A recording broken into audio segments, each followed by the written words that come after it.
Would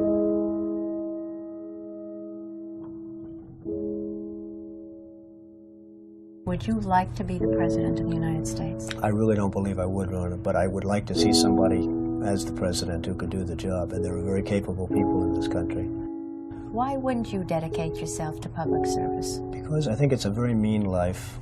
I would love and I would dedicate my life to this country, but I see it as being a mean life, and I also see it as somebody with strong views and somebody with the kind of views that are maybe a little bit unpopular, which may be right, but may be unpopular, wouldn't necessarily have a chance of getting elected against somebody with no great brain but a big smile. This sounds like political presidential talk to me, and I know people have talked to you about whether or not you want to run. Would you ever? Probably not, but I do get tired of seeing the country ripped off. Why would you not? I just don't think I really have the inclination to do it. I love what I'm doing. I really like it. Also, it doesn't pay as well. No, it doesn't. But, you know, I just probably wouldn't do it, Oprah. I probably wouldn't, but I do get tired of seeing what's happening with this country. And if it got so bad, I would never want to rule it out totally, because I really am tired of seeing what's happening with this country, how we're really making other people live like kings, and we're not. You've said, though, that if you did run for president, you believe you'd win. Well, I don't know. I think I'd win. I tell you what, I wouldn't go in to lose. I've never gone into losing my life. And if I did decide to do it, I think I'd be inclined, I would say that I would have a hell of a chance of winning, because I think people, I don't know how your audience feels, but I think people are tired of seeing the United States ripped off. And I can't promise you everything, but I can tell you one thing, this country would make one hell of a lot of money from those people that for 25 years have taken advantage. It wouldn't be the way it's been, believe me. But you might be classified as an Eastern Republican. Fair? Well, I guess you could say that, yes. Which means kind of a Rockefeller, Chase Manhattan Republican? I never thought of it in those terms. How do you define it? Are you a Bush Republican? No, I think I'm really, the people that I do best with are the people that drive the taxis. You know, wealthy people don't like me, because I'm competing against them all the time, and they don't like me, and I like to win. The fact is, I go down the streets of New York, and the people that really like me are the taxi drivers and the workers, etc., etc. I mean, I really get Then why are you a Republican? I have no idea. I mean, I'm a Republican because I just believe in certain principles of the Republican Party.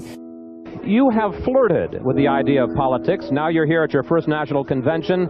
Does that get you interested in possibly making the plunge? Now you have to tell me something. Who told you I flirted? Well, I didn't know that I flirted with. Well, you took out full-page ads in the New York Times to talk about your foreign policy. Some people would say... I do feel very strongly about the country. I love the country. You've become a role model in this country. The reason that your book sells, the reason that your board game sells, is because people are looking to leaders. People are looking for values, and you're one of the people. And it's you may dismiss it, but people are talking about, you know, Donald Trump for president. What they're really talking about is Donald Trump, show us the way. Well, be the true white hat. I'm, again, somebody that has a good instinct financially. I have had historically. I've followed markets. I've been going the right direction, whether it's New York real estate or stocks or whatever. I know from a common sense financial standpoint that something has to burst. When a country is losing billions and billions and billions of dollars a year, and when other countries are making hundreds of billions of dollars, something is going to burst, and it's going to start here. I know it. It's a question of when. To me, it's not a question if, it's a question of when. And unless we're going to solve our problem, and the problem is caused by our allies, unless we're going to solve that problem, this country is in very, very big trouble. And I'm not talking recession kind of trouble, I'm talking depression kind of trouble. Would you really like to take over and run the country as you have run your organization? I would much prefer that somebody else do it. I just don't know if somebody else is there. I don't know if we have the kind of advocate that you need. We need major surgery. This country needs major surgery. Are you the surgeon? I think I do a fantastic job, but I really would prefer not doing it. Are you saying you will take it only if drafted? No, I'm not saying that. I'm saying that I hope that somebody comes along who can be an advocate, and I think that somebody will be so popular, But you haven't seen anybody. He or she will be the most, but I don't see it now. I wish that person were there. But again, I do know one thing. It's not a question. This country is losing hundreds of billions. It's not a question if, it's a question when. I have never understood how this is possible.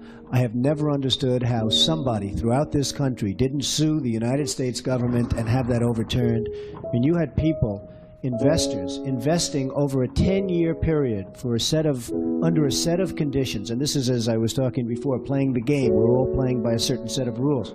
The rules were changed for the government, but they weren't changed for us. I mean, it was an incredible circumstance that happened. And people went bust by the hundreds of thousands, and I hope you weren't one of them in terms of that, but obviously you know a lot of people that were. They changed the rules on taxes, and you have some incredible situations where people guaranteed personally a stream of payments to be paid over a 10-year period based on a stream of tax benefits for perhaps a very good job, like a low-income housing development. Nothing wrong with that, a very positive thing. And after 2 years, they got wiped out with the taxes, and yet they still owed all of this money. And many of these people, most of these people, had to declare bankruptcy. They couldn't pay it. I deal with foreigners all the time. I deal with foreign leaders all the time. I know many of the foreign leaders probably better than a lot of the so-called candidates that are running on the Republican and Democratic tickets. I think I'd get along very well with them. And I think you'd have a lot less gridlock in Washington if I decide to do this and if I won.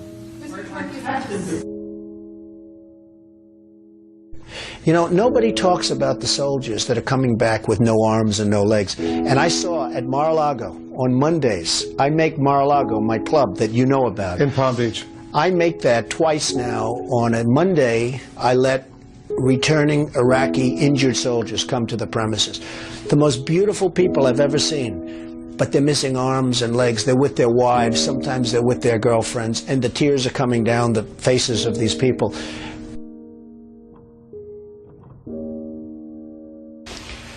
Well, I just hate what's happened to this country. We've gone to a country that's no longer respected. We're in a war that we should have never, and by the way, I'm worse than any hawk there is in terms of military and in terms of defending ourselves. But Saddam Hussein didn't knock down the World Trade Center. He had nothing to do with it. And there were no weapons of mass destruction. The other day, the head of 3M said that President Obama is anti-business. Do you get the same feeling that he does? Well, I don't know that it's anti-business or he just really doesn't know exactly what to do. And I'm afraid it probably is the second thing. I don't see him necessarily as anti-business. I think that he is not sophisticated in the ways of business. He hasn't dealt with the people that you've dealt with and that I've dealt with. I deal with China, as an example, a lot. It is never easy. And I've made some very big deals with the Chinese. I've come out on top. I've come out in great shape. I sell apartments to Chinese people. I get along great with them. It's not like, you know, anti-China. I just think it's ridiculous that we allow them to do what they're doing to this country with the manipulation of the currency that you write about and understand, and all of the other things that they do. And frankly, if I were them and if I could get away with it, I'd take my hat off to them, frankly. They do get away with it. And I hire companies all the time, and it's so hard for our companies to compete against Chinese companies. I mean, these companies have such an advantage, whether it's glass for a curtain wall or whether it's, and you use the term because you know what's happened, sheetrock. I mean, they used to give us sheetrock, just give it. And everybody that was unfortunate enough to use Chinese sheetrock had problems. I mean, problems like where people were dying from it.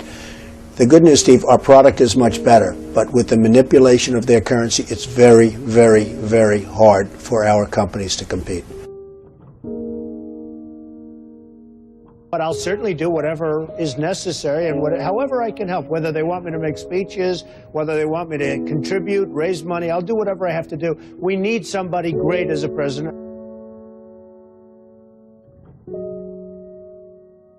I know that you were mentioning that Aaron and I did a kind of an interesting video not that long ago in August about how things have fallen apart. But at that point, the only people who were saying it were us and you. I was saying it a long time ago. And frankly, they're talking about 50 basis points.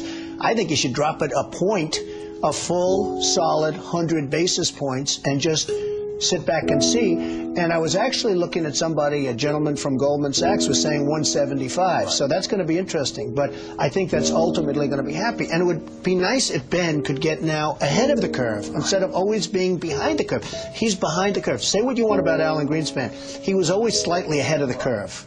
And that was always brilliant. And he had this incredible reputation.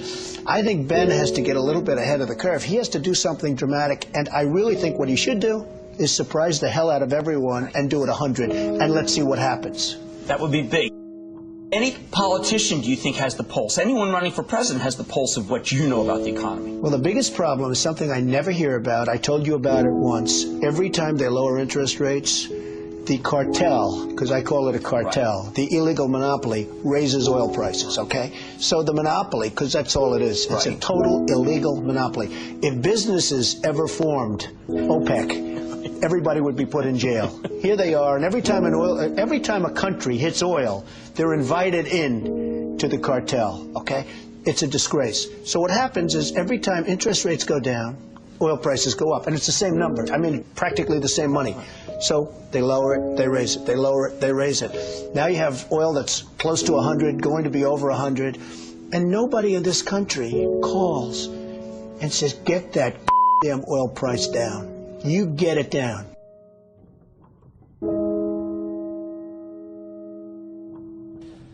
But I have to tell you that our country is in serious, serious trouble. We owe $17 trillion our debt. How do you pay off $17 trillion? Nobody ever heard the expression a number of years ago. The word trillion. We have debt that's beyond belief. We have deficits that nobody can even comprehend. China, which I've been talking about for the last 5 years, yesterday, right in our face, they just devalued their currency. Now, for those that don't understand devaluation, what they're basically doing is saying, we're really ripping you big league. Nobody's ever done it better than us, but now we're going to really do it again. And the reason they did it, and everybody was surprised by it, was because our leadership is so weak and so pathetic that they can get away with it. And believe me, they're taking our jobs, and they're taking them big league. And China's not the only one. You look at other countries, they're all doing the same thing. They have no respect for our leader, and frankly, they have no respect any longer for our great country.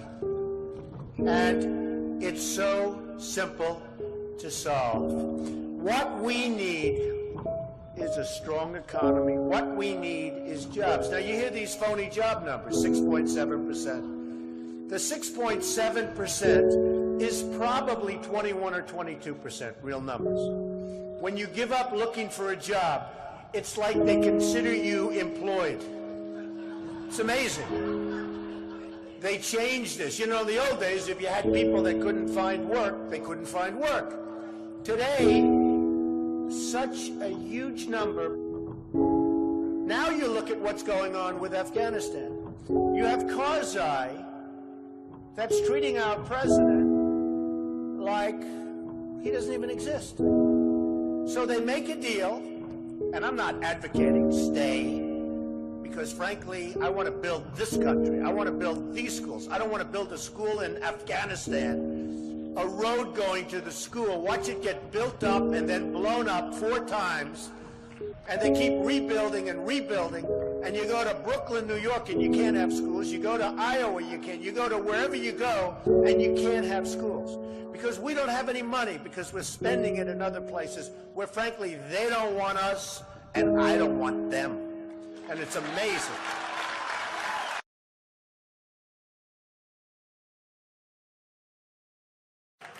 Our country is in serious trouble. We don't have victories anymore.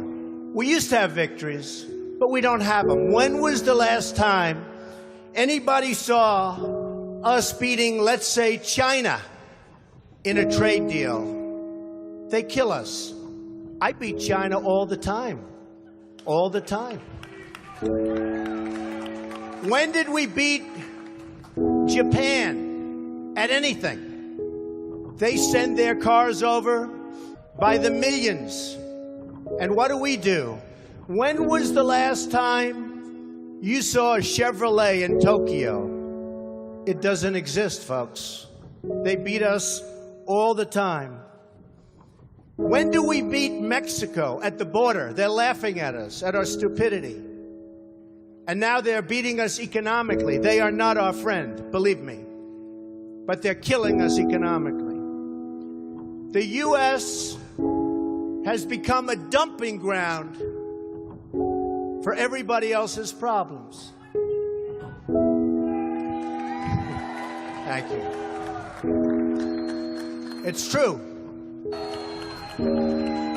Islamic terrorism is eating up large portions of the Middle East.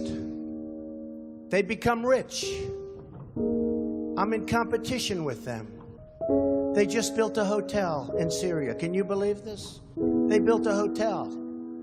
When I have to build a hotel, I pay interest. They don't have to pay interest because they took the oil that when we left Iraq, I said we should have taken. So now ISIS has the oil.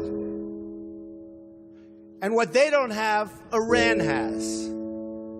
And in and I will tell you this, and I said it very strongly, years ago, I said, and I love the military, and I want to have the strongest military that we've ever had, and we need it more now than ever, but I said, don't hit Iraq, because you're going to totally destabilize the Middle East. Iran is going to take over the Middle East. Iran and somebody else will get the oil, and it turned out that Iran is now taking over Iraq. Think of it. Iran is taking over Iraq, and they're taking it over big league. We spent $2 trillion in Iraq. $2 trillion.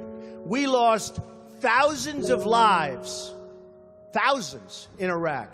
We have wounded soldiers who I love. They're great. All over the place. Thousands and thousands of wounded soldiers. And we have nothing. We can't even go there. We have nothing. And every time we give Iraq equipment, the first time a bullet goes off in the air, they leave it. Last week I read 2,300 Humvees. These are big vehicles were left behind for the enemy. 2,000, you would say maybe 2, maybe 4. 2,300 sophisticated vehicles they ran, and the enemy took them. You're right.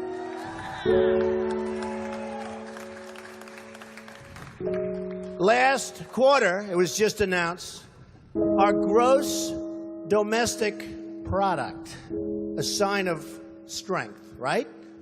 But not for us. It was below zero. Who ever heard of this? It's never below zero. Our labor participation rate was the worst since 1978. But think of it, GDP below zero. Horrible labor participation rate. And our real unemployment is anywhere from 18 to 20%. Don't believe the 5.6. Don't believe it. That's right, a lot of people up there can't get jobs.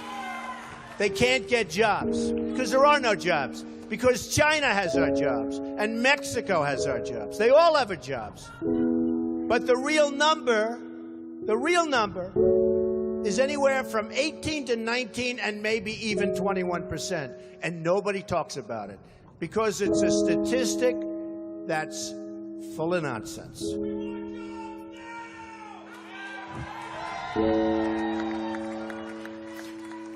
Our enemies are getting stronger and stronger by the day, and we as a country are getting weaker. Even our nuclear arsenal doesn't work.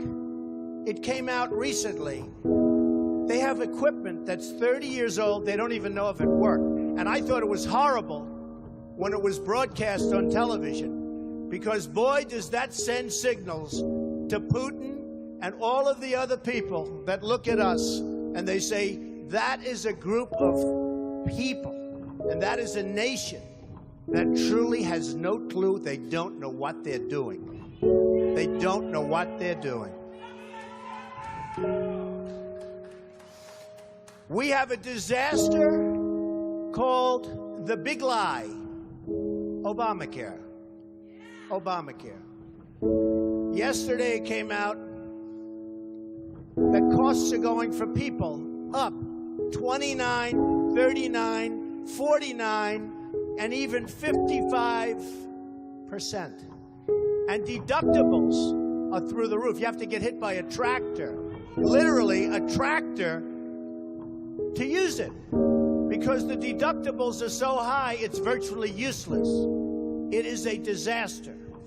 And remember the $5 billion website. $5 billion we spent on a website. And to this day, it doesn't work. A $5 billion website. I have so many websites I have all over the place. I hire people. They do a website. It costs me $3. $5 billion website.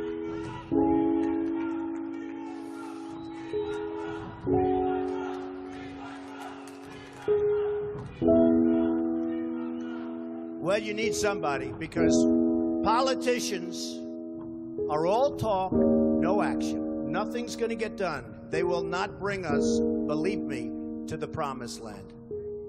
They will not. As an example, I've been on the circuit making speeches, and I hear my fellow Republicans, and they're wonderful people. I like them. They all want me to support them. They don't know how to bring it about. They come up to my office.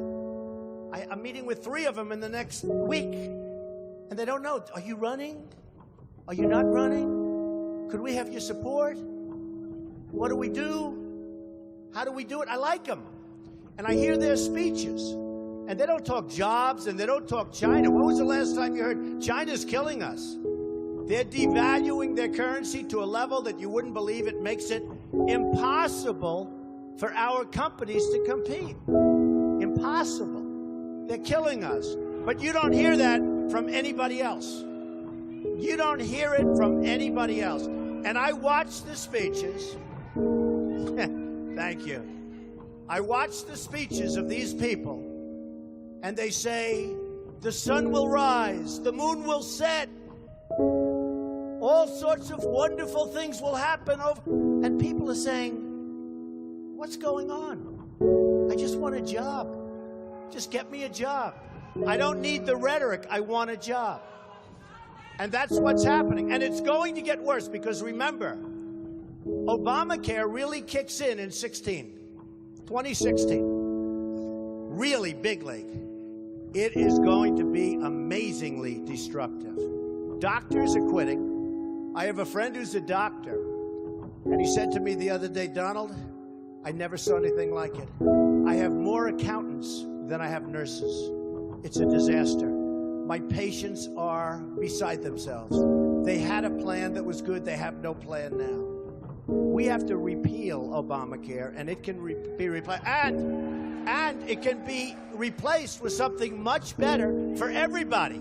Let it be for everybody, but much better and much less expensive for people and for the government. And we can do it. So, I've watched the politicians.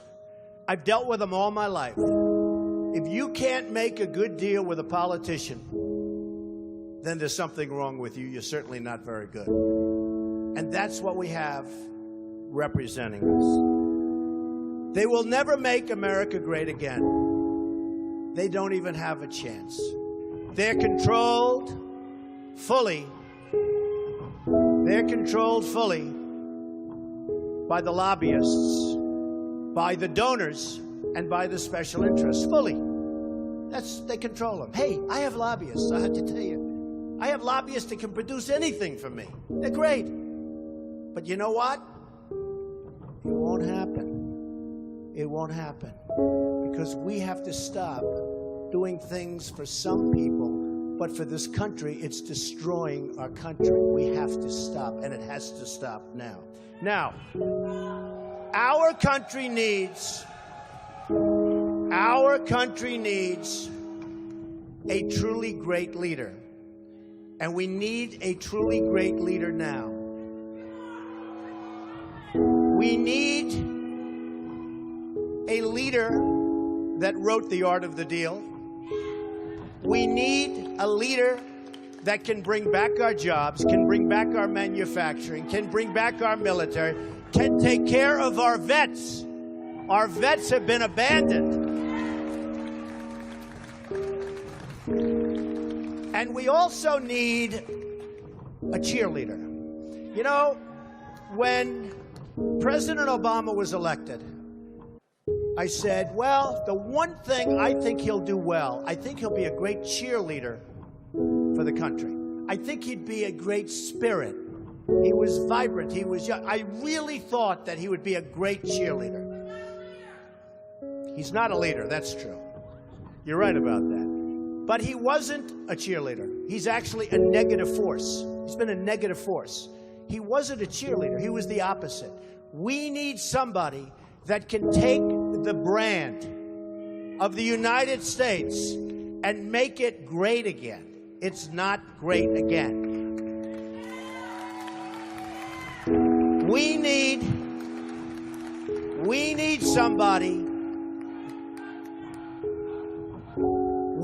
somebody that literally will take this country and make it great again. We can do that. And I will tell you,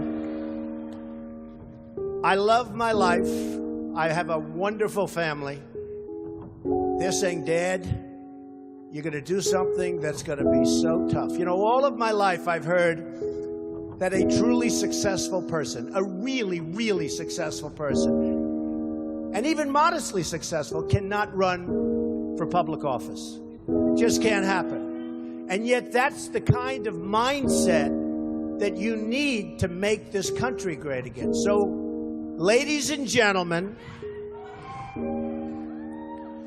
I am officially running for President of the United States, and we are going to make our country great again.